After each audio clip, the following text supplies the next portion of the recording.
Tuvalu, and welcome back to Star Trek Lower Decks Season 5, Episode 5, Starbase 80, where today, I just have to say, I really like, in this episode, this opening scene where they just, scanned some algae and did granular science, but also just unashamedly loved it because, yeah, there's Starfleet officers, they're scientists, and it's just the sort of thing they would love doing, and it's why they're out there.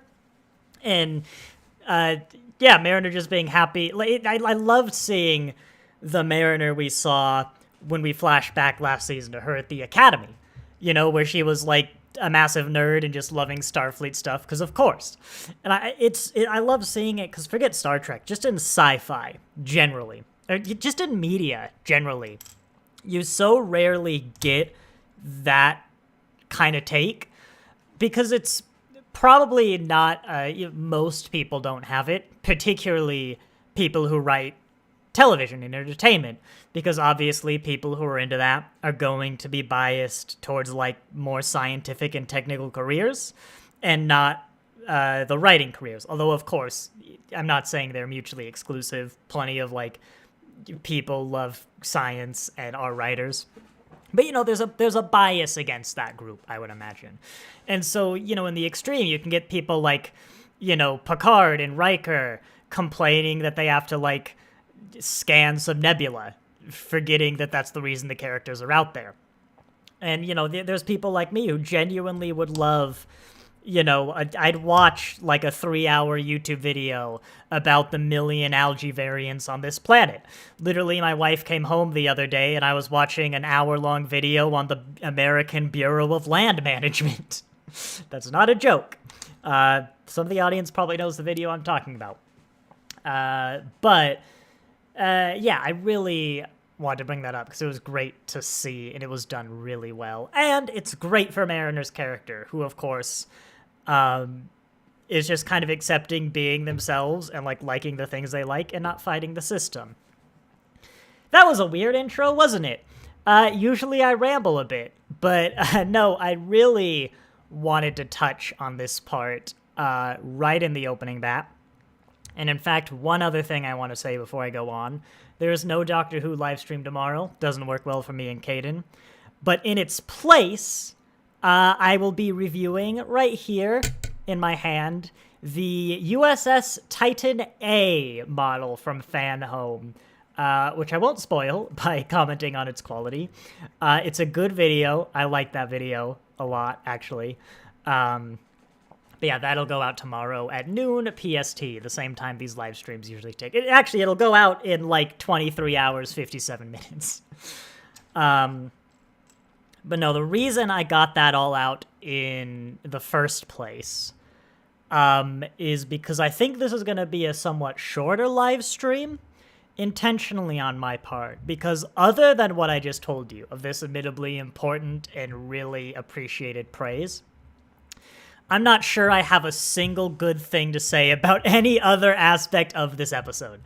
I have never been in love with the concept of Starbase 80. Right? Let's get a picture of Starbase 80 or something related. Here we go. Never been a huge fan of the concept of Starbase 80, but I acknowledge that, somewhere in Starfleet, there's gonna be, the worst starship, or a few Shadasins that maybe have a bad captain, they're mismanaged. I don't know. There's gonna be the place you don't want to work, right? And so I can accept that. And a theme of this season with my reviews, kind of an unintentional theme, they're all unintentional, it's not like I know it's coming, is the balance Lower Decks has had to strike, and is masterfully, in its last 4 seasons, struck between the comedy and the plot, or more specifically, keeping the world feeling real, and so the stakes can matter, and we can really feel the events of this world and the characters matter, and what's happening has stakes, consequences, and yada yada. Particularly in the context of being a Star Trek, which has a whole wider timeline thing to worry about. Starbase 80 is an episode that minimizes the importance of plot to maximize also the plot, because it's not a comedy. I think the only jokes are like just references to Guinan and that weird TNG episode I coincidentally watched last week with my wife. Yeah, who's the doctor guy? The one where Geordi becomes like a morph suit man. Oh my god, what's it called? Evolution or something weird like that? I don't know. You could probably Google this episode in Memory Alpha and get a link to it. But it takes the concept of Starbase 80 to a, for lack of a better word, comical extreme. Okay, that's harsh. No, to an extreme that I just don't gel with, and it doesn't seem... I don't know why it's doing it, is the weird part, because it's not really telling jokes with it, unless you inherently find the concept of, like, a super outdated station funny. But even then, you probably don't find it, like, funny enough to sustain a 24-minute video. 24-minute episode. Because Starbase 80 is a station... I really want an establishing shot of the station. There we go. That seems to have been built, like, 200 years ago. You know, Enterprise era. And stopped being upgraded just before the motion picture era. It's like, oh, the people at the Starbase aren't actually bad at their jobs. They're just, you know, underdogs, sort of average officers who have a you know, underfunded, you know, an underdeveloped station. They're ignored. Except, well, it's a little more than that, isn't it? They are wearing 200-year-old uniforms. They are using century-old equipment. They are lacking the most basic tools to maintain their station that is literally falling apart. And their transporters don't work, their gravity doesn't work, they're having constant oxygen leaks, their alarm system is constantly breaking, and they don't have the tools that could solve these jobs, of which the modern tools could solve these jobs in a matter of seconds.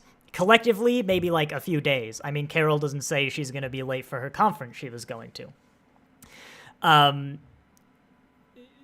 Every one of those problems can be solved with a single replicator. Every one of them. Those are just the problems that can be solved with a single replicator. You know, so it seems we're lacking some knowledge because, you know, they're on a 100-year-old station. And they were presumably taught with, like, modern-day equipment that they don't have. But you could just call someone, right? To, like, help advise you if we're just accepting the station is out of date. Apparently, though, it gets worse because literally any passing starship could just solve most of the problems of the stations. I mean, don't get me wrong, they can't upgrade it. They could probably even drop off a replicator, but just assuming that, they could, like, fix every problem the station has in a matter of maybe even just a day. And hey, why are we on the corn dog thing? Oh, because this station doesn't have a replicator, meaning it has to serve real food. Meaning that it gets regular shipments of food, presumably from Starfleet, because I don't know how else, it's not like this Starbase is making money. So regular contact with Starfleet is happening, regular shipments. It's not even difficult. It's like, it's not even out of the way to send a ship to do any of this work. They're getting regular shipments. And in fact, if you just gave them a single replicator, maybe upgrade their power station, but I don't know. Deep Space Nine had a fusion reactor, and they have replicators and holosuites. Not even to mention, like, Constitution class had a food replicator, which is the exact issue we're talking about. That's a good point. Why don't they have a food replicator specifically? Like, I don't get it. Okay, but Starfleet Command is ignoring them because they're unimportant. This is the equivalent of the United States military ignoring a military base in the lower 48 states that doesn't have electricity. Like, why are their uniforms 2 centuries out of date when they were still getting regular updates in the 23rd century? We've been through, like, 4 uniform changes. This station literally hasn't been upgraded through the lifespan of the Enterprise's A, B, C, D, and E, possibly F, the entire lettered lineage of the Enterprise up to this point. This station hasn't been ignored to the point where it's apparently just known throughout the entire Starfleet that this station is bad and has these problems. We, just a few episodes ago, learned that the Admiralty has a chronic problem to where admirals regularly abandon their duties to go on vacation because they have boring, monotonous work and they feel like they're not doing anything. We specifically learned about an admiral whose entire job for, I think, their entire career as an admiral is solely to manage a fleet that milks space whales, a job that I can only imagine has a lot of downtime for the individual ships as they follow and try and find space whale fleets. You think maybe that guy, literally begging for new work, could sign a few requisition orders? Because I can't stress this enough, a single replicator and a Zoom call with, like, one engineer, maybe like one person from the major fields, would solve every single problem this starbase has had for the past 1 to 200 years. And both replicator technology to some extent and the ability to communicate via subspace have been technology for literally the entire history of spaceflight on the planet Earth. And then some. And I just don't really understand why they did all that. I mean, they did the TOS aesthetic well. They did the sounds well. I'll give them that. But they didn't really seem to justify it. And so we just have this weird world where... Like, what's the limiting factor? Why can't Starbase Update be updated? It's not money. We don't have money. It's not materials. We're a post-scarcity society. In these level of basic materials, we can just replicate. I'd like to remind you that the century this station has not been updated, yes, it actually doesn't include the Romulan attack yet. It includes, though, probably building the ships to evacuate Romulus. It includes the Dominion War. But the previous 90 years of total peace and prosperity and, like, utopian development that led to the creation of ships like the Galaxy class, the cruise liner in space. But no, I guess Starfleet's busy, and we don't have enough admirals to do diplomacy, despite a chronic issue of our admirals literally abandoning to the point where it's like a non-issue that they don't even get punished. Yeah, this wasn't a good episode. And I don't even know what you could say of the plot. It was a rehash of, like, the zombie one from the first episode, which in itself could have been good. We really could have had an opportunity to further see how our cast have developed since episode 1 by putting them in a very similar situation, except for the fact that everybody but Mariner was a zombie for the episode, and Mariner was also semi-regressing to fear that they actually would regress to, like, the person they were and not the person they are the first 30 seconds of the episode. Also, it was easy to guess it was the lightning because we kept having that show up. Oh, and also this woman noticed that the communications were the issues, but I guess didn't even voice that it might potentially be the communicators, and instead let everyone, including Boimler, who was in the room like seconds before she pointed out that it was the communicators, just let them. And also, why did they have to gel up and just reference, like, to Paul, I guess, singled out for some reason, when the Cerritos transporters work and Starbase 80, if it has shields, could lower them? Yeah, no, this episode doesn't just not think about, like, the world it's working in. It actively ignores it so that it could present us a world where the world just doesn't work for the sake of the world not working, which might maybe be funny, but not for 23 minutes. Lower Decks is a great show. It really is. Don't get me wrong. Some of the episodes, you know, they've been a bit of a dud, or they haven't clicked with me personally. I'd actually be curious to see the fan reaction. I don't think I'm going to do it on stream. It's just going to be more negativity. Well, from me. Whether, no, actually, I will. I will just take a peek. not comment too much on them. But yeah, when it's just negative rants, I don't think that's helping anyone. It's more fine when it's a one-off episode like this. But I have to say, in general, this season just isn't gelling with me. Haha. I know that's the funniest thing I've heard this episode. No, this season just isn't gelling with me. I'm looking at the episodes. I mean, some of the Tindy stuff was good, but that's just because Tindy is good. I appreciated the uniqueness of A Farewell to Farms. Here, I'll just show you this. Uniqueness of Farewell to Farms, but it wasn't the best sort of unique episode.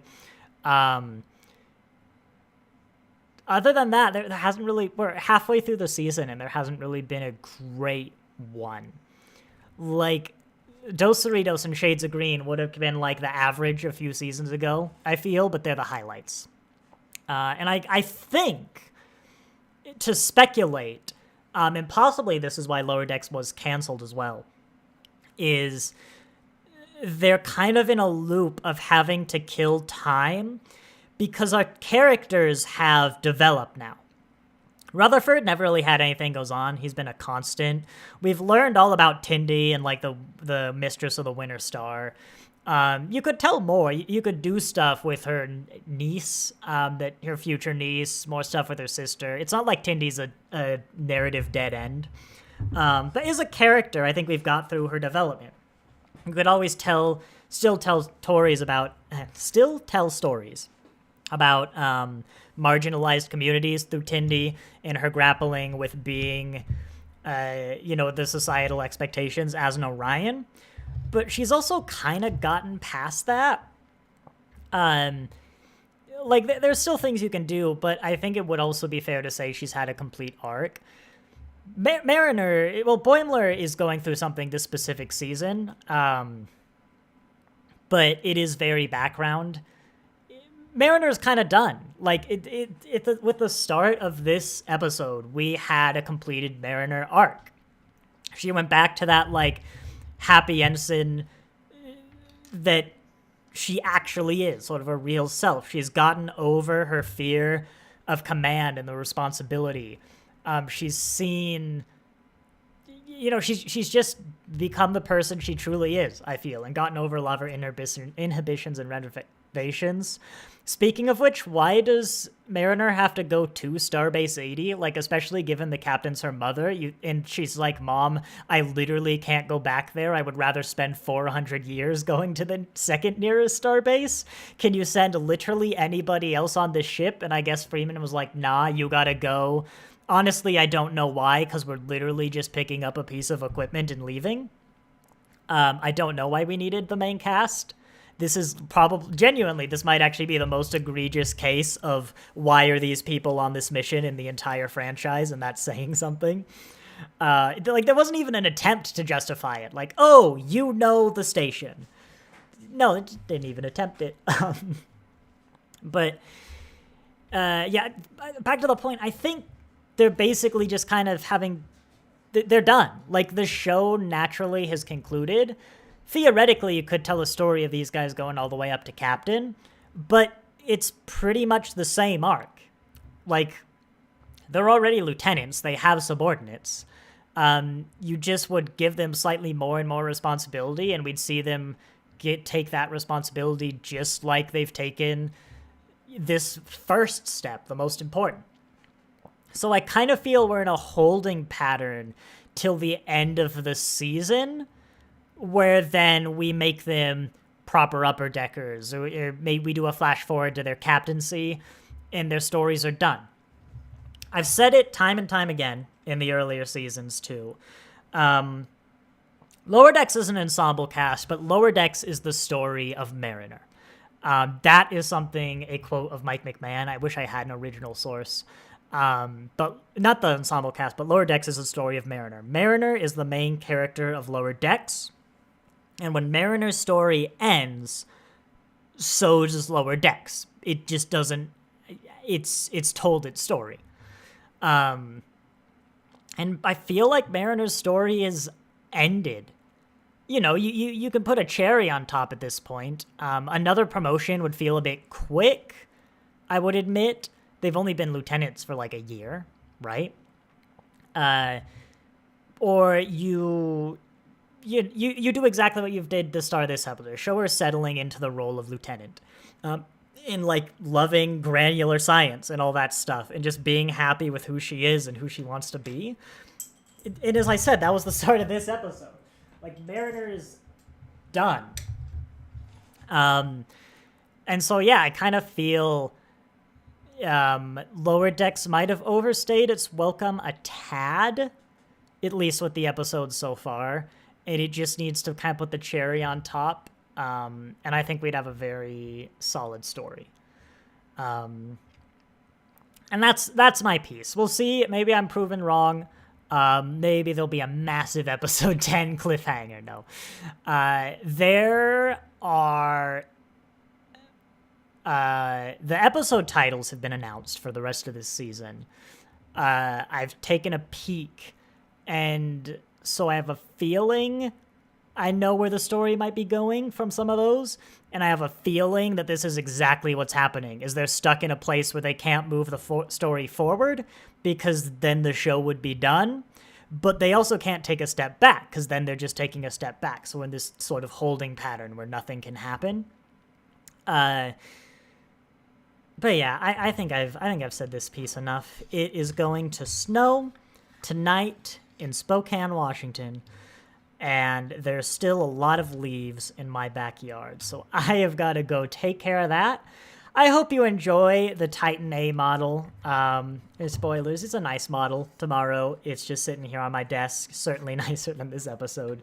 But yeah, I hope Lower Decks can pick up with some good stuff. The ending, I hope will be good, especially if it's not a cliffhanger, because that's always gutted their cliffhangers, as I know it'll be, undone, like, by episode 2 of the next season. But they can't do that this time, so hopefully we'll get some satisfying conclusion, because Lower Decks has been pretty good with its characters. And it's been really good with its characters, particularly Mariner. So yeah, I will say thank you all very much for watching, and I'll see you next time!